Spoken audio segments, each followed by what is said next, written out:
बिल्कुल सही है। आज बंगाल के लोगों ने हमको बार बार समर्थन किया विधानसभा में, लोकसभा में, और एससी और एसटी कम्युनिटी के सबसे ज़्यादा लोग जीत के हमारे साथ आए हैं। पूरा देश में ऐसा ही है। केवल मोदी और भाजपा के ऊपर उनका भरोसा है, और मोदी जी ने इसको देखते हुए लोगों को, उनकी आत्मविश्वास बढ़े, उनकी समाज आगे बढ़े, इसे सरकार भरपूर प्रयास कर रही है। उनके प्रतिनिधि रूप में जो चुन के आए हैं उनको आगे बढ़ा रहे हैं, मंत्रिमंडल में उनकी जगह भी दिया है। और ऐसे आज पीछे से आए हैं जो लोग आगे, इनका परिचय कराने के लिए माननीय प्रधानमंत्री खड़े हुए थे लोकसभा में, और विपक्ष के लोग उतनी भी उनके पास धीरज नहीं है कि उनका परिचय हो जाए, एक सामान्य रीति को मानने के लिए तैयार नहीं थे। उन्होंने हंगामा शुरू कर दिया।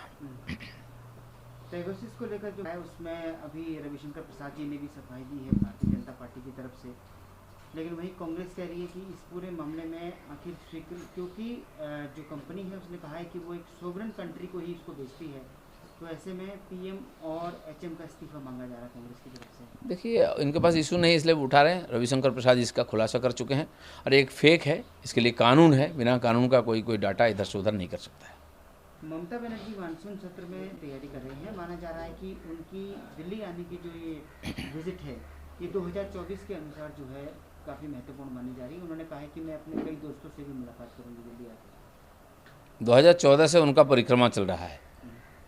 2014 से भी उन्होंने प्रयास किया बाकी लोगों को जुटाने के लिए। 2016 में भी, 2019 में भी सारे पार्टी के नेता को कलकत्ता बुला के मछली भात खिलाए उन्होंने, बड़ी रैली की और नारा दिया, मोदी हटाओ देश बचाओ।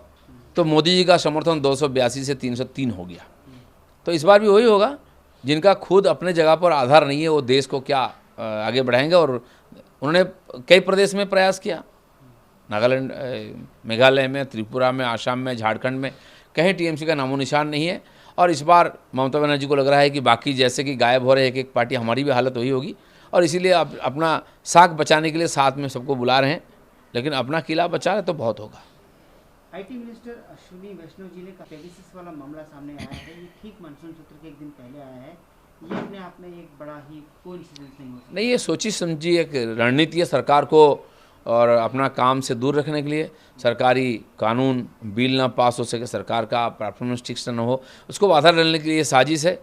और इसके पहले भी कई इस प्रकार इशू उठता है, हर बार पार्लियामेंट के पहले, इस बार भी हुआ है। और इसीलिए केवल हंगामा खड़ा करके सरकारी काम रोकने की प्रयास है। प्रधानमंत्री नरेंद्र मोदी ने सभी को जो है मीटिंग के लिए बुलाया है, और उन्होंने बताया कि हम कोविड की जानकारी जो है, कोविड से किस तरह से लड़ा जा रहा है देश की, ये उनकी जानकारी में देश। देखिए, प्रधानमंत्री जी का नेतृत्व में भारत जिस प्रकार से कोविड के खिलाफ लड़ाई किया पिछले 1.5 साल से, वो काबिल तारीफ़ है, वो उदाहरण है। इतनी बड़ी पॉपुलेशन दुनिया में, और जिस गति से वैक्सीन दिया, देश के किसी भी, दुनिया के किसी भी देश से आगे हैं हम लोग। केवल 100 दिन में और 18 करोड़ से ज़्यादा वैक्सीन हमने कर दिया था। तो चाइना भी नहीं कर पाया है, बाकी देश तो बहुत पीछे है। इसलिए मोदी जी का ऊपर खाली देश का नहीं, विदेश दुनिया का भी भरोसा है। और वैक्सीन खुद अपने देश के नागरिकों को देते देते पीछे जो गरीब कंट्री है, पिछड़े कंट्री है, उनको भी दिया हम लोगों ने, भरपूर समर्थन किया है। और मोदी जी का विदेश नीति जो है, और किसी भी समय किसी भी देश संकट में हो तो उसके पीछे हम खड़े होते थे। और संकट जब आया हमारे ऊपर कोविड का, उस समय दुनिया के कई देशों ने कितने प्रकार के हम लोगों को और मदद भी की है। लेकिन जो अपने प्रदेश को संभाल नहीं पा रहे, ऐसे ऐसे नेता मोदी जी के बारे में जो शब्दों प्रयोग कर रहे हैं और बोल रहे हैं, ये उनकी हताशा की निशानी है। और मुझे लगता है कि देश आज सुरक्षित है मोदी जी का हाथ में, और स्वाभाविक है सरकार जिस ढंग से काम कर रही है उसको जानकारी होनी चाहिए। और प्रधानमंत्री जी सबको बुलाए हैं, बिल्कुल उनको जानकारी देंगे, उनका प्रश्न का समाधान भी करेंगे। एक आखिरी सवाल, आज सुप्रीम कोर्ट में केरल सरकार के फैसले को लेकर ये याचिका दायर की गई है, जिसमें कोविड के बढ़ते मामलों के बीच ईद उल फितर जैसे त्यौहार के लिए 3 दिन का रिलैक्सेशन दिया गया है, तो इसको लेकर आप क्या कहना चाहेंगे? नहीं, देखिए, एक तो जबकि सुप्रीम कोर्ट, हाईकोर्ट तक मामला गया है, कुंभ मेला को रोका गया है, रथ यात्रा को रोका गया, ऐसे कई धार्मिक आयोजन को इस बार कम किया गया, कांवड़ यात्रा रोका गया, और कड़क से कोर्ट ने बोला है उत्तर प्रदेश सरकार को भी। और स्वाभाविक है, जब तक स्वाभाविक नहीं होती है स्थिति, तब तक हमको इससे सावधान रहना चाहिए। और अन्न ना फैल, इसके लिए हिंदू समाज तो मान लिया। 2 साल से त्यौहार नहीं मना रहे, होली नहीं मनाया, बाकी दिवाली नहीं मनाया, हमने घर में रहा। प्रधानमंत्री जी ने भी सबको घर में सुरक्षित रखने के लिए बोला है। तो किसी एक समुदाय को इसके छूट दिया जाए, इसका मतलब क्या है?